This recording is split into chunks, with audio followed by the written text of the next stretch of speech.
Hi hello నమస్తే welcome back to my channel MMV Telugu channel. Hello my dear lovely family members and friends. ఈరోజు మనం చెప్పుకుంటున్న story పేరు I love you boss part 69లోకి వచ్చేసాము.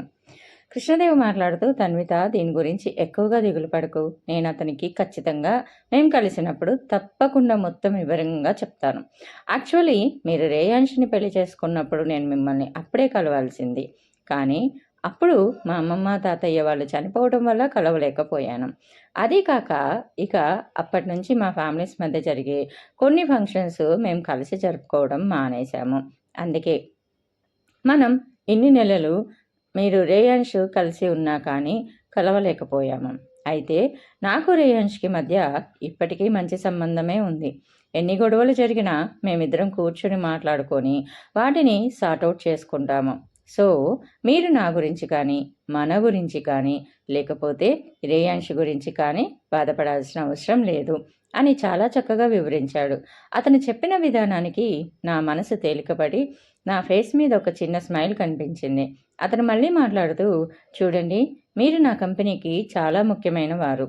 So వ్యక్తిగత కారణాల వల్ల నేను మిమ్మల్ని ఉద్యోగాల నుంచి తీసేయటం కానీ, మీరు వెళ్తాను అని అంటే ఒప్పుకోవడం కానీ జరగదు.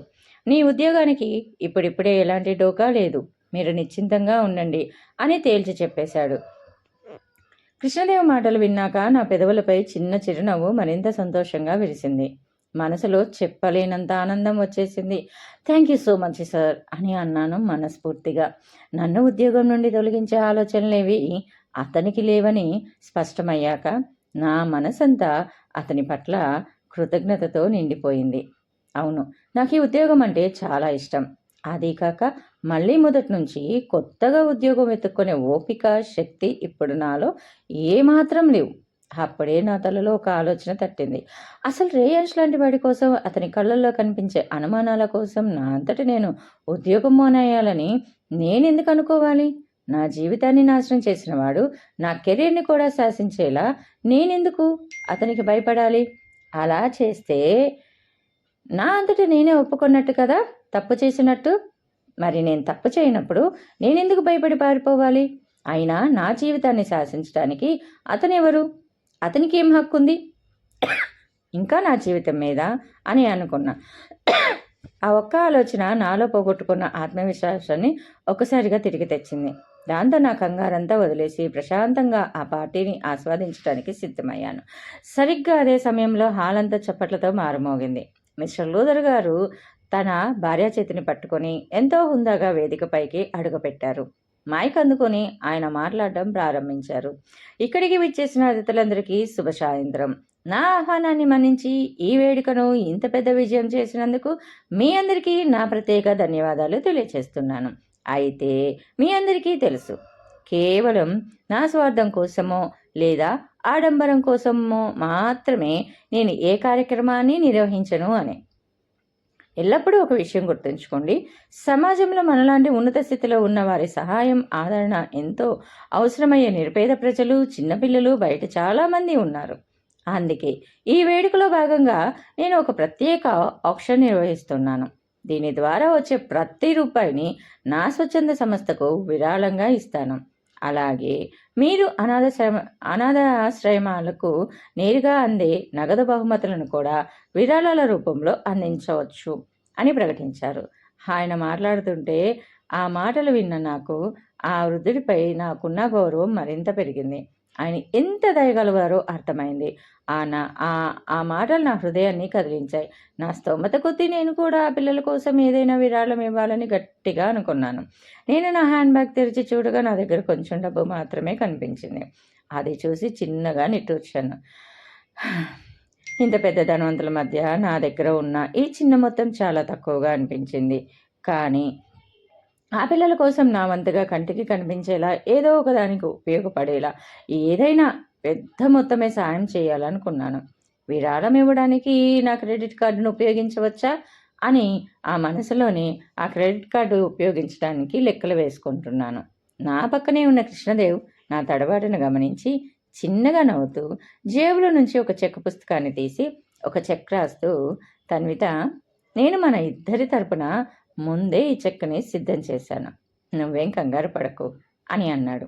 అతను ఆ చెక్ వెనక భాగాన్ని నా వైపుకు తిప్పి చూపించాడు. దానిపై రాసి ఉన్న అక్షరాలను చూడగానే నా గుండె ఒక్క క్షణం ఆగిపోయింది. అక్కడ మా ఇద్దరి పేర్లు పక్క పక్కనే రాసి ఉన్నాయి, కృష్ణదేవ్ అండ్ తన్విత అని. అది చూడగానే నా మనసులో మళ్ళీ ఆందోళన మొదలైంది. కృష్ణదేవ్తో నా పేరుని అలా ముడిపెట్టడం నాకు అస్సలు నచ్చలేదు. ఇప్పటికే సంగీత మా ఇద్దరి గురించి రకరకాలుగా వాగింది. ఇప్పుడు ఈ చెక్ మీద మా పేర్లు ఇలా కలిసి చూస్తే సమాజంలో మా గురించి ఇంకేమైనా కొత్త అపార్థాలు జరుగుతాయేమోనని నేను భయపడ్డాను. దీనివల్ల మేము ఇద్దరం ఏదో రిలేషన్లో ఉన్నామని, కలిసి జీవిస్తున్నామని ప్రజలందరూ అనుకునే ప్రమాదం ఉంది. నేను కాస్త సంకోచిస్తూ, సార్, ఇలా మన ఇద్దరి పేర్లు కలిపి ఇవ్వడం నిజంగా కరెక్టేనా? కొంచెం ఆలోచించండి అని అడిగాను. అందుకు కృష్ణదేవ్ నా భయాన్ని పోగొట్టాలన్నట్టు తేలిగ్గా నవ్వుతూ, తన్విత, ఇందులో ఆలోచించడానికి ఏముంది? మనం కేవలం ఒక మంచి పని కోసం మన దయను చూపిస్తున్నాం. అందులో తప్పు పట్టడానికి ఏమీ లేదు. అయినా ఇలాంటి వాటిని ఎవ్వరూ అంతగా పట్టించుకోరు. సరే, నేను ఇప్పుడు వెళ్ళి మన విరాళాన్ని అక్కడ నమోదు చేయిస్తాను అని చెప్పి సీట్లో నుంచి లేచి వేదిక వైపు వెళ్ళిపోయాడు. దేవ్ వెళ్ళడం చూసి నేను చిన్నగా నవ్వాను. కానీ ఆ మరుక్షణమే నాపై ఎవరో తీవ్రమైన నిఘా పెట్టినట్లు, నన్నెవరో తమ చూపులతో అణిచివేస్తున్నట్లు ఒక రకమైన అశాంతి, అసౌకర్యం నన్ను చుట్టుముట్టాయి. ఆ హాల్లోని ఆ ఉక్కపోత భరించలేక నేను సీట్లో నుంచి లేచి నెమ్మదిగా వాష్రూమ్ ఎటుందో వెతుక్కుంటూ వెళ్ళాను. వాష్రూమ్కి వెళ్ళి ఫ్రెష్ అయ్యాక నేను సింక్ ముందు నిలబడి నిదానంగా చేతులు కడుక్కుంటున్నాను. నా మనసును కాస్త ప్రశాంతం చేసుకొని అద్దంలో నా ముఖాన్ని చూసుకోవడానికి నా తలని పైకెత్తాను. కానీ ఆ అద్దంలో నాకు ఒక రూపం కనిపించింది. నేను నా జీవితంలో ఏ రోజు ఎప్పటికీ చూడడానికి ఇష్టపడిన ఒక వ్యక్తి అక్కడ నిలబడి ఉంది. ఆమె మరెవరో కాదు, సంగీత. ఆమె తన చేతులను ఛాతిపై అడ్డంగా పెట్టుకుని అద్దం ద్వారా నా వైపు అత్యంత తీక్షణంగా కళ్ళల్లో కసితో చూస్తుంది. నా మనసులో ఒకే ప్రశ్న మెదిలింది. ఆమెకి ఇప్పుడు ఎలాగో రేష్ దక్కాడు కదా, నా సంసారాన్ని ముంచేసి నా మొగుడిని లాక్కుంది. అయినా ఆమెకు నా మీద ఇంకా ఎందుకంత కోపం ఉంది? నన్ను చూస్తే ఎందుకు అంత రగిలిపోతుంది అని అనుకుంటూ వాచెవర్ నేను ఆమెతో ఎలాంటి గొడవ పెట్టుకోవడానికి ఇష్టపడక అక్కడి నుండి వెళ్ళిపోవడానికి వెనక్కి తిరిగాను. కానీ ఆమె హఠాత్తుగా నా దారికి అడ్డంగా వచ్చి నా ముందు నిలబడింది. ఆమె ముఖంలో క్రూరమైన నవ్వును ప్రదర్శిస్తూ, తన్విత, నేను నిజంగా నిన్ను చాలా తక్కువ అంచనా వేశాను. అయినా నువ్వు ఎలా ఇదంతా చేయగలుగుతున్నావు తన్విత? హడ్సన్ కుటుంబంలో ఏదో ఒక రకంగా ఒక భాగం కావడానికి, ఆ డబ్బు దర్పానికి దగ్గరవడానికి నువ్వు ఎందుకు అంతగా ఆరాటపడుతున్నావు ఇప్పుడు నాకు బాగా అర్థమవుతుంది. అరే, అలా అంశను వదిలేయగానే ఇలా వెంటనే అతని తమ్ముడు వరుస ఏ కృష్ణదేవుని బుట్టలో వేసుకున్నావా అంటూ నిలువెల్ల విషయం కక్కింది ఆమె మాటల ద్వారా. అప్పటి వరకు ఓపిక పట్టిన నాకు ఆమె మాటలు వినగానే లోపల ఎక్కడో నరం తెగిపోయినట్లయింది. నా ముఖంలో భయాన్ని తీసేసి ఆమె వైపు చూస్తూ ముసిముసిగా నవ్వాను. ఆ నవ్వుతో ఆమె ముఖంలో రంగులు మారటం నేను స్పష్టంగా గమనించాను. నేను ఎంతో ఎగతాళిగా, అంతే తీటుగా ఆమె కళ్ళల్లోకి చూస్తూ, నా సంగతి సరే, మరి నీ సంగతి ఏంటి సంగీత? రేయాంష్ మీద నీకు అంత ప్రేమ ఉందని, అతను కూడా నిన్ను అంతే ప్రేమిస్తున్నాడని అందరి ముందు చెప్పుకుంటున్నావు కదా. అయినా అతను నిన్ను ఇప్పటివరకు ఎందుకు పెళ్లి చేసుకోలేదు? కనీసం ఆ ముచ్చట ఎత్తటం లేదు. పాపం, నాకంటే ఎక్కువగా హర్షన్ కుటుంబంలో భాగం కావడానికి నువ్వే కదా రోజు ఆరాటపడతావు, గోతికాడ నక్కలాగా ఎదురు చూస్తావు అని ముఖం మీద కొట్టినట్లు అన్నాను. ఆ మాటలు సంగీత బలహీనతపై గట్టిగా దెబ్బ కొట్టినట్టయింది. అవమానంతో కోపంతో ఆమె ముఖం ఎర్రగా కందిపోయింది. ఒళ్ళు తెలియని ఆవేశంతో ఊగిపోతూ కంట్రోల్ తప్పి యూ బ్లడీ బీచ్ అంటూ ఆమె అహంకారంతో ఊగిపోతూ నన్ను కొట్టడానికి గాల్లో చెయ్యెత్తింది. కానీ ఈసారి నేను భయపడి వెనక్కి తగ్గలేదు. వేగంగా స్పందించి ఆమె మణికట్టును గాల్లోని గట్టిగా పట్టుకున్నాను. నా పట్టులోని బిగువుగా ఆమె ఒక్కసారిగా షాక్ అయింది. ఆమె కళ్ళల్లోకి తీక్షణంగా చూస్తూ, ఏయ్ సంగీత, నిన్ను చాలా కాలంగా ఓపిగ్గా భరిస్తున్నాను. అస్సలు నన్ను ప్రశాంతంగా ఎందుకు వదిలిపెట్టావు? అసలు నీ ప్రాబ్లం ఏంటి? ఎందుకు దయ్యంలా నా వెంట పడుతున్నావు? సిగ్గులేదా నీకు? నీ చేతకానితనాన్ని నా తప్పుగా చూపిస్తున్నావు. ఎందుకు నన్ను వేధిస్తున్నావు? నీకు చేతనైతే వెళ్ళి నీకు చేతనైంది చేసుకోపో అని నా లోపలి ఆక్రోశాన్ని, కోపాన్ని అంతా బయటపెడుతూ గట్టిగా నిలదీశాను. నిజానికి వాళ్ళిద్దరూ పెళ్లి చేసుకున్నా, చేసుకోకపోయినా నాకు పెద్దగా పట్టింపు లేదు. నా జీవితం నుండి రేయాన్ష్ ఎప్పుడో వెళ్ళిపోయాడు. ఈమె నన్ను అనవసరంగా వేధించడం ఆపితే చాలు. నాకంతకంటే ఏమొద్దు. నేను విసుగ్గా ఆమె మణికట్టును విదిలించి వదిలేసి ఇక అక్కడ ఉండటం ఇష్టం లేక వేగంగా వాష్రూమ్ తలుపు వైపు అడుగులు వేశాను. తన్విత, అతను నన్ను ఇంకా పెళ్లి చేసుకోకపోయినా నీకు మాత్రం విడాకులు ఇచ్చేశాడు. ఆ నిజాన్ని మర్చిపోకు.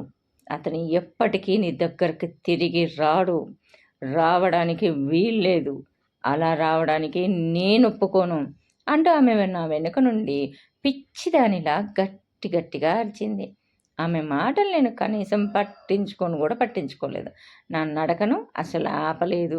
నేను తిరిగి పార్టీ హాల్లోకి నడిచి రాగానే హఠాత్తుగా ఎవరో నా చేయిని బలంగా పట్టుకోవడంతో ఒక్కసారిగా ఉలిక్కిపడ్డాను. నేను కంగారుగా ఎవరా అని చూసి మాట్లాడే లోపే ఆ వ్యక్తి నన్ను పార్టీ హాల్ తలుపులో నుంచి బయటకు కారిడార్లోకి బలంగా లాక్కెళ్ళాడు. ఆవేగానికి నా కాళ్ళు తడపట్టాయి. చివరకు నిశ్శబ్దంగా చీకటిగా ఉన్న ఒక ప్రశాంతమైన లాన్లోకి నన్ను తీసుకువచ్చాడు. ఆ వెలుతురులో చూస్తే ఆ వ్యక్తి మరెవరో కాదు, రేయాన్ష్. రేయాన్ష్, నన్ను వదిలే, నా చెయ్యి వదులు రేయాన్ష్ అని నేను అతనిపై ఎన్నోసార్లు గట్టిగా అరిచాను. నా గొంతులో కోపం, ఆవేదన రెండూ కలిపి వినిపించాయి. నా అరుపులకు నా ముఖంలోని తీవ్రమైన అసంతృప్తిని చూసి అతను చివరకు నా చేతిని వదిలేశాడు. కానీ అతని కళ్ళలో మాత్రం ఒక రకమైన ఆవేశం, అశాంతి స్పష్టంగా కనిపిస్తున్నాయి. అరవకు తన్వి, నేను నిన్నేం చేయను. జస్ట్ మనం ఒక విషయం గురించి మాట్లాడుకోవాలి తన్విత అని అతను చాలా గంభీరంగా, కాస్త అధికార దర్పంగా నాతో అన్నాడు. మనిద్దరం మాట్లాడుకోవడానికి ఇప్పుడు ఏం మిగల్లేదు అని చెప్తూ నేను అక్కడి నుండి వెళ్ళిపోవడానికి వెనక్కి తిరిగాను. కానీ అతను చురుగ్గా కదిలి మళ్ళీ నా దారికి అడ్డుగా వచ్చి నిలబడ్డాడు. అతని ప్రవర్తనకు నాలో ఉన్న సహనం పూర్తిగా నశించింది. అసలు నీకు ఇదేం దరిద్రపు సమస్యరా? నన్ను నా దాన్ని ఎందుకు బతకనివ్వవు అని ఒళ్ళు తెలియని కోపంతో అతని ముఖం మీద గట్టిగా అరిచేశాను. అయితే నా అరుపులకు అతను ఏమాత్రం తగ్గలేదు. పైగా ఒక అడుగు ముందుకు వేసి నా 2 భుజాలను గట్టిగా పట్టుకొని, తన్వి, కృష్ణదేవికి ఆల్రెడీ ఒక గర్ల్ ఫ్రెండ్ ఉంది అని నా ముఖాన్ని చూస్తూ గట్టిగా అరిచి చెప్పాడు. ఆ మాట వినగానే నేను ముఖం చిట్లించాను. కానీ నా మనసులో అయితే నాకేంటి, బహుశా ఈ పార్టీకి అతనితో పాటు వచ్చే అవకాశం అతని స్నేహితురాలకి దొరకలేదేమో, అందుకే నన్ను తోడుగా రమ్మన్నాడేమో అనుకున్నాను. కానీ రేయాన్ష్ నా వైపు తీక్షణంగా చూస్తూ, కృష్ణదేవ్ అండ్ కెల్సీ వీళ్ళిద్దరు చాలా సంవత్సరాలుగా ఒకరినొకరు ప్రాణంగా ప్రేమించుకుంటున్నారు. ఆ విషయం ఈ సొసైటీలో అందరికీ తెలుసు. కాబట్టి ఇప్పటికైనా అతను వెంటపడటం, వాడిని బుట్టలో వేసుకోవాలని చూడటం ఆపు తన్విత. లేకపోతే ఇతరులందరూ నిన్ను ఒక సిగ్గులేని వ్యక్తిగా చూస్తారు అంటూ నా క్యారెక్టర్ని దారుణంగా కించపరిచాడు. అతని నోటి వెంట ఆ మాటలు వినగానే నా కళ్ళు నిప్పులు కురిపించాయి. వాట్? నేను అతని వెంట పడుతున్నానా? నేను సిగ్గులేని దాన్నా? అసలు ఈయన ఏమనుకుంటున్నాడు నా గురించి? నేను మరో మాట ఆలోచించే లోపే నా చేతులు నా కంట్రోల్ తప్పాయి. నా మైండ్ నా కంట్రోల్ తప్పింది. నా అరచేతిని గాల్లోకి లేపి రేయాన్స్ చెంప మీద పడేల్మని గట్టిగా ఒక్కటి కొట్టాను. ఆ దెబ్బకు తోటలోని నిశ్శబ్దం ఒక్కసారిగా బద్దలైంది. రేయాన్స్ ముఖం పక్కకు తిరిగింది. అతను విపరీతమైన ఆశ్చర్యంతో, అవమానంతో కాసేపు కళ్ళు గట్టిగా మూసుకున్నాడు. నా కళ్ళల్లో నుంచి కన్నీళ్లు దారాలుగా కారుతుంటే ఆవేశంతో నా శరీరం వణికింది. అసలు మీ ఇద్దరి నుండి నేను కాస్త ఊపిరి పీల్చుకోవడానికి కూడా నాకు టైం ఎందుకు దొరకటం లేదు? నేను ఎటు వెళ్ళినా, ఎటు చూసినా మీరిద్దరు ఎప్పుడు నన్ను దారుణంగా తక్కువ చేసి మాట్లాడుతూనే నా వెంట పడుతూ ఉంటారు. ఎందుకు? అసలు నా జీవితం నుండి, నా నుండి మీకేం కావాలి అని నా గొంతు పొడుకుపోయేలా గట్టిగా అరిచాను. నా ఆక్రోశాన్ని చూసిన రేయాన్స్ ముఖంలో పశ్చాత్తాపం, కంగారు ఒకేసారి కనిపించాయి. అతను తన చెంపను తడుముకుంటూ, అంటే సంగీత, అంటే ఆమె మళ్ళీ నిన్ను కలిసిందా? నిన్నేమైనా అందా అని అడిగాడు. నేను కళ్ళీళ్ళతోనే ఒక వెటకారపు నవ్వు, ఎగతాళి నవ్వును నవ్వాను. ఇప్పుడేంటి? ఆ వగలాడి సంగీత నవ్వుతూనే నా జీవితంలో విషం చిమ్మిన సంగీత ఇప్పుడే ఆ వాష్రూమ్లో నాకేం చెప్పిందో, నన్నేమనిందో, ఎంతలా కించపరిచిందో ఇప్పుడు నువ్వు మళ్ళీ నా నోటి నుంచి వినాలనుకుంటున్నావా? లేక నేను తిరిగి ఆమెని ఏమన్నానో విని మళ్ళీ నన్ను తక్కువ చేసి మాట్లాడాలి అని అనుకుంటున్నావా?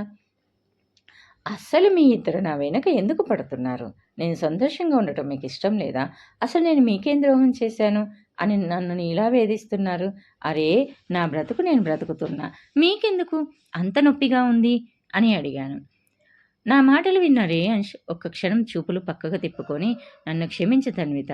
ఇక ముందు అలా చేయటం ఆపమని, నిన్ను వేధించవద్దని నేను ఆమెను ఖచ్చితంగా హెచ్చరిస్తాను. కానీ నువ్వు కూడా కృష్ణకు దూరంగా ఉండాలి. వాడు నీకు తగినవాడు కాదు అని అన్నాడు మళ్ళీ అదే పట్టుదలతో. నేను ఎవరితో ఉండాలి, ఎవరికి దూరంగా ఉండాలి అనే విషయాలు నువ్వు నాకు చెప్పనవసరం లేదు మిస్టర్ రేయాంష్. నా జీవితాన్ని నేను చూసుకోగలను అని చాలా విసురుగా మొండిగా అన్నాను. నా మొండితనాన్ని, నా సమాధానాన్ని చూసి విన్న రేయాంష్కి కూడా కోపం నషాలానికి అంటింది. తన్విత, అసలు నువ్వు నన్ను నా సహనం కోల్పోయేలా చేయడం ఎప్పుడు ఆపుతావు? ఎందుకు ప్రతి దానికి ఇలా మొండిగా ప్రవర్తిస్తావు అని కోపంగా గర్జించాడు. అందుకు రేయాంష్, మొదట నీ పని నువ్వు చూసుకోవడం ఇప్పటికైనా నేర్చుకో. నా జీవితంతో నీకు ఎలాంటి సంబంధం లేదు.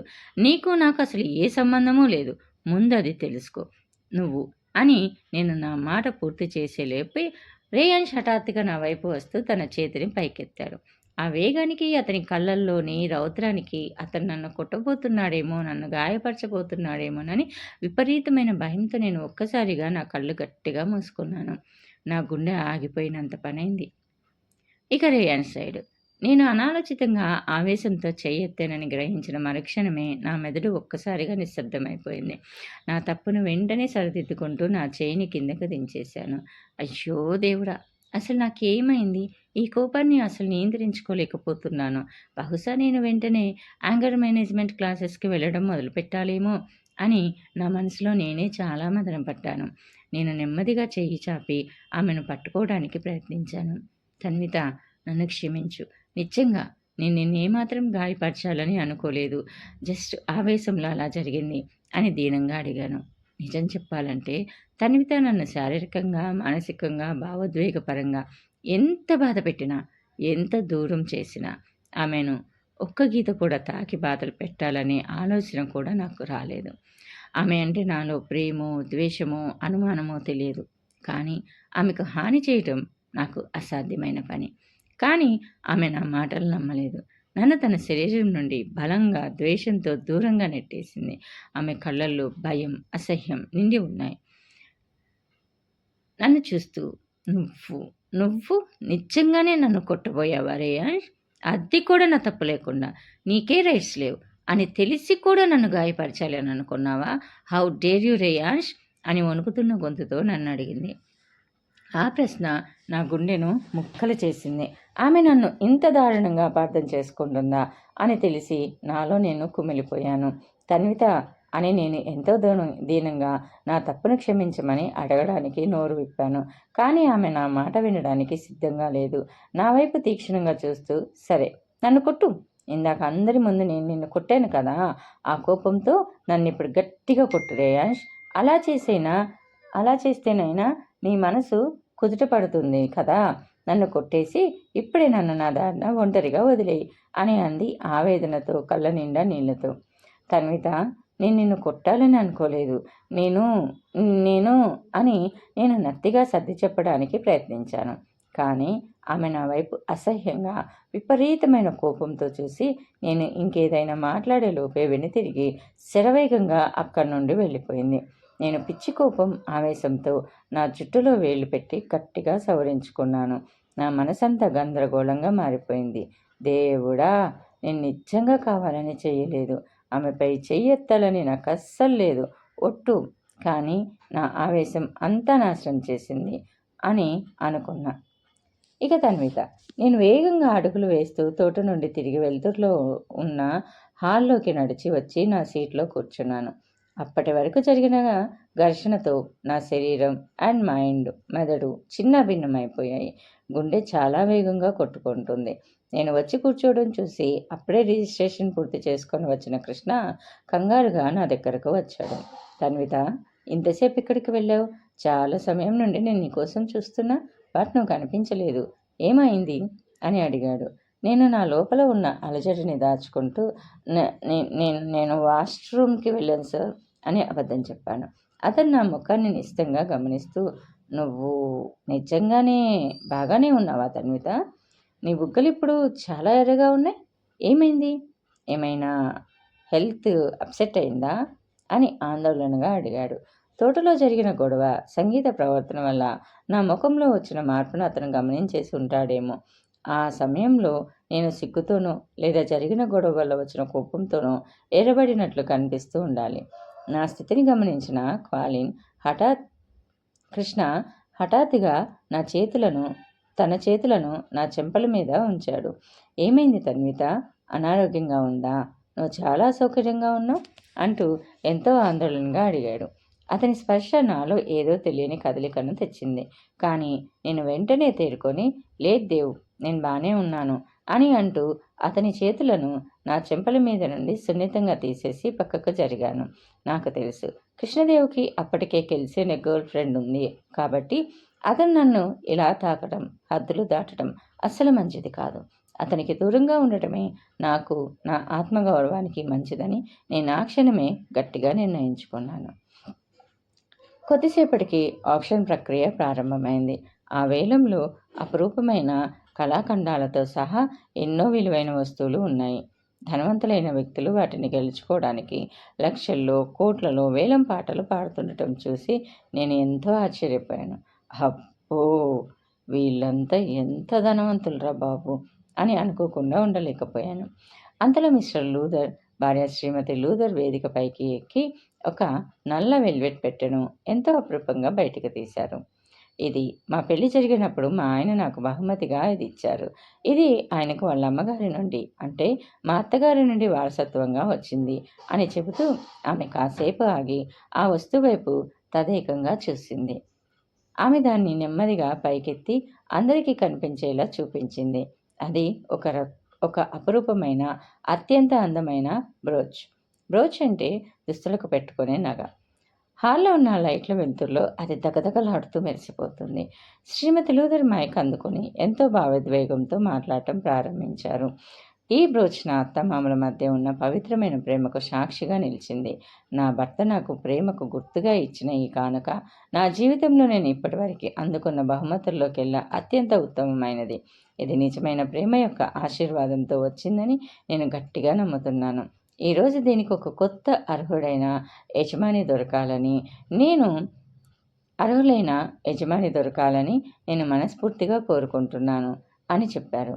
ఆమె మాటలకు హాల్లో ఉన్నవారంతా మంత్రముగ్ధులై గట్టిగా చప్పట్లు కొట్టారు.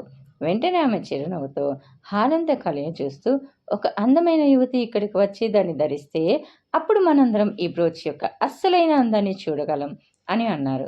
అక్కడ ఉన్న హై సొసైటీకి చెందిన కోటీశ్వర్ల భార్యలు లేదా వారి కూతుళ్ళలో ఎవరో ఒకరు వేదిక పైకి వెళ్తారేమోనని నేను ఎంతో ఆసక్తిగా చూస్తూ నిలబడ్డాను. కానీ శ్రీమతి లూథర్ హఠాత్తుగా నేరుగా నా వైపు వేలు చూపించినప్పుడు నేను ఒక్కసారిగా దిగ్భ్రాంతి చెందాను. నా గుండె ఆగిపోయినంత పనైంది. నేనా అన్నట్టుగా ఆమె వైపు చూశాను. అవును, నువ్వే అమ్మాయి, దయచేసి ఇక్కడికి రండి అని ఆమె నన్ను వేదికపైకి ఆహ్వానించారు. హాల్లో ఉన్న వందలాది మంది చూపులు ఒక్కసారిగా నా మీద పడ్డాయి. నాకేం చేయాలో పాలుపోక భయంతో గొంతు తడారిపోవడంతో గట్టిగా గుటక వేసి అందరి చూపుల మధ్య నెమ్మదిగా ఆ జనసమూహం గుండా వేదిక వైపు ముందుకు కదిలాను. నేను వేదిక పైకెక్కి శ్రీమతి లూథర్ పక్కన నిలబడ్డాను. హాల్లో ఉన్న వందలాది మంది ధనవంతుల చూపులు నా మీదే ఉండటంతో నా గుండె వేగంగా కొట్టుకుంటూ కంగారుగా జనాలను చూశాను. ఆ జనసమూహంలో నుంచి సంగీత నన్ను చూస్తున్న చూపులు కత్తుల్లో గుచ్చుకుంటున్నాయి. నాపై ఆమెకున్న అసూయ, ద్వేషం ఆ కళ్ళల్లో స్పష్టంగా కనిపిస్తున్నాయి. శ్రీమతి లూథర్ ఆ పెట్టెలో నుంచి మెరుస్తున్న బ్రోచ్ని బయటికి తీసి ఎంతో సున్నితంగా నా దుస్తులకు తగిలించారు. నా గుండెపై అమర్న ఆ నగల ముక్కను నేను తదేకంగా చూస్తుండగా నా హృదయంలో ఏదో తెలియని అనుభూతితో కరిగిపోయింది. అది చాలా అందంగా, ఎంతో మనోహరంగా ఉంది. నేను నిజంగానే అందులో ఏదో పవిత్రమైన ప్రేమ దాగి ఉన్నట్లుగా అనిపించింది. అంతలో లూథర్ గారు మైక్ అందుకొని, ఈ బ్రోచ్ ఆశీర్వాదాలతో స్వచ్ఛమైన ప్రేమతో వస్తుందని అనుకునేది నేను ఒక్కడనే కాకపోవచ్చు. మీలో ఎవరైనా దీన్ని గెలుచుకోగలిగితే ఆ ప్రేమపూర్వకమైన అనుభూతిని మీరు కూడా పొందవచ్చు. మా ప్రారంభ బేట్ $3,00,000 అని ప్రకటించాడు. ఆ మొత్తం వినగానే నేను ఒక్కసారిగా గట్టిగా ఊపిరి పీల్చుకున్నాను. అది చాలా సాధారణమైన వాళ్లకు ఊహించలేనంత చాలా పెద్ద మొత్తం. ఇంతలో $4,00,000 అంటూ గుంపులో నుంచి ఒక ధనవంతురాలైన మహిళ గట్టిగా కేక వేసింది. ఆమె హావభావాలు చూస్తుంటే ఆ బ్రోచ్ ఆమెకు నిజంగానే చాలా నచ్చినట్టుంది. పోటీ వెంటనే ఊపందుకుంది. $4,50,000 అని మరొకరు అరిచారు. $4,80,000 అంటే ఇంకొకరు పెంచారు. $5,00,000. ఈసారి ఆ గంభీరమైన గొంతు వినగానే నేను ఉలిక్కిపడి చూశాను. అది కృష్ణదేవ్. అతను చేయి పైకెత్తి ఆ భారీ మొత్తాన్ని పలికాడు. నా మనసులో అవును, అతను దీన్ని కొని ఎలాగైనా సరే తన ప్రియురాలైన కెల్సీకి బహుమతిగా ఇవ్వాలి అనుకుంటున్నాడేమో. ఇది దక్కితే ఆమె చాలా సంతోషంగా ఉంటుంది కదా అని అనిపించింది. $5,00,000 పలికారు. అవును, ఇంకెవరైనా ఉన్నారా అని వేలం నిర్వాహకుడు ఎంతో ఉత్సాహంగా గట్టిగా అరిచాడు. $5,50,000. హాల్లో ఉన్న వారంతా ఒక్కసారిగా ఆశ్చర్యంగా ఆ గొంతు వచ్చిన వైపు, అంటే స్వయంగా మిస్టర్ లూథర్ గారి వైపు ముఖం తిప్పారు. ఆయన వేదికపై ఉన్న తన భార్య వైపు చూసి ఎంతో ప్రేమగా నవ్వారు. యా, నా మనసు మార్చుకున్నాను డార్లింగ్. నేను దాన్ని నీకోసం మళ్ళీ నా సొంత డబ్బుతో తిరిగి గెలుచుకుంటే తప్పు లేదు కదా అని ఆయన ఆమెతో అనగా, అంత వయసులోనూ ఆమె నిజంగానే సిగ్గుతో ఎర్రబడిపోయింది. ఆ వృద్ధ దంపతుల మధ్య ఉన్న అనురాగాన్ని చూసి హాల్లో ఉన్న వారంతా మురిసిపోయారు. అవును, ఎంత అద్భుతమైన బంధం! నా జీవితంలో కూడా ఎప్పటికైనా ఇలాంటి పవిత్రమైన స్వచ్ఛమైన ప్రేమ లభించాలని నేను మనస్ఫూర్తిగా కోరుకున్నాను. నేను నా దుస్తులపై ఉన్న ఆ బ్రోచ్ వైపు మళ్ళీ ఒకసారి చూశాను. బహుశా శ్రీమతి లూథర్ చెప్పినట్లు ఈ బ్రోచ్తో నిజంగానే ఏదో ఒక అదృష్టం, ప్రేమపూర్వకమైన ఆశీర్వాదం ముడిపడి ఉన్నాయేమో అని అనుకున్నాను. ఇక లూథర్ గారి అంత పెద్ద మొత్తాన్ని పలికేసరికి ఆ తర్వాత మళ్ళీ ఎవరు బీట్ చేయడానికి సాహసించలేదు. వేలం నిర్వాహకుడు ఇక సమయం ముగిసిపోతుందని గ్రహించి $5,50,000 ఒకటోసారి రెండోసారి అంటూ వేలం ముగించబోతున్నాడు. సరిగ్గా అదే సమయంలో హాల్లోని నిశ్శబ్దాన్ని చీల్చుకుంటూ ఒక గంభీరమైన బిగ్గరైన స్వరం గాలిలో ప్రతిధ్వనించింది. $8,00,000. ఆ అంకె వినగానే నా గుండె ఒక్కసారిగా ఆగిపోయినంత పనైంది. ఊపిరి బిగపట్టి ఆ గొంతు వైపు చూశాను. అది రేయాన్ష్. అతను తన కుర్చీలో నుంచి నిలబడి తీక్ష్ణమైన చూపులతో నేరుగా నా వైపే చూస్తున్నాడు. హాల్లో ఉన్న ప్రతి ఒక్కరూ ఆ భారీ మొత్తానికి రేయాన్ష్ రేటు పెంచిన వేగానికి నోళ్ళ మీద వేళ్లు వేసుకున్నారు. తన్విత, వాట్, $8,00,000? అత్తి కూడా రేయాన్ష్ వేలం పాడుతున్నాడా? అది వారి ప్రేమ గుర్తు కదా. అందరూ ఊరుకున్నప్పుడు ఈయన కూడా వదిలేయచ్చు కదా. అలా ఎలా వదిలేస్తాడు? అది కాక దాని సొంత వాళ్ళే తిరిగి దాన్ని పొందాలని పొందలేనంత డబ్బులు కోట్ చేశారు. ఇక ఎవరు మాత్రం దాన్ని తిరిగి పొందాలి అనుకుంటారు అని అనుకున్న మనసులో. అంతమందిలో ఉన్నా కానీ మా చూపులు కలుసుకున్నాయి. ఒక్క క్షణం అనిపించింది, కానీ అంతలోనే అనిపించింది. అంతలోనే లేదు, అతను నా వైపు చూడటం లేదు, అతను ఆ బ్రోచ్ వైపు మాత్రమే చూస్తున్నాడు అని అనుకున్నా. ఇంతలో నా చూపులు అతని పక్కనే ఉన్న సంగీత మీద పడ్డాయి. రేయాన్ష్ ఆ బ్రోచ్ని కొనబోతున్నాడు అని తెలిసి ఆమె చాలా అంటే చాలా సంతోషంగా ఉంది. రియల్లీ ఆమె హ్యాపీనెస్ మొత్తం ఆమె మొహంలోనే కనిపిస్తుంది. అది చూసి నా మనసు ఒక్కసారిగా బాధగా మొలిగింది. ఆమె కోసం $8,00,000 విలువ చేసే బ్రోచ్ కొంటున్నాడు వితిన్ మినిట్స్లో. అంటే ఆమె అంటే ఎంత ప్రేమనో కదా అని అనిపించింది. అంతలో నా మనసు గాడి తప్పి బాధకు గురవుతుందని గ్రహించుకొని నా మనసుని నేనే నా కంట్రోల్లో పెట్టుకోవడానికి అన్నట్లు, తన్వి, $8,00,000 అయితే నీకేంటి, $80,00,000 అయితే నీకేంటి, అసలు ఎవరిని ప్రేమించుకుంటే నీకెందుకు, ఆ బంధం ఆ మనుషులు వద్దు అనుకునే కదా ఆ లైఫ్ నుండి బయటకు వచ్చావు. సో వీటన్నిటినీ నీ మనసు మీద ప్రభావం చూపనివ్వకు అని నాకు నేను చెప్పుకున్నా. రేయాన్ష్ని దయచేసి వేదిక పైకి రండి అని హోస్ట్ ప్రకటించాడు. రేష్ వేదిక వైపు వస్తుంటే నా గుండె వేగంగా కొట్టుకోవడం మొదలైంది. అతను చాలా హుందాగా వేదిక పైకి వచ్చి మిసెస్ అండ్ మిస్టర్ లూథర్ గారికి షేక్ హ్యాండ్ ఇచ్చి మైక్ తీసుకొని good evening ladies and gentlemen, అన్నిటికంటే ముందుగా నేను మిసెస్ అండ్ మిస్టర్ లూథర్ గారికి నా క్షమాపణలు చెప్పుకోవాలి.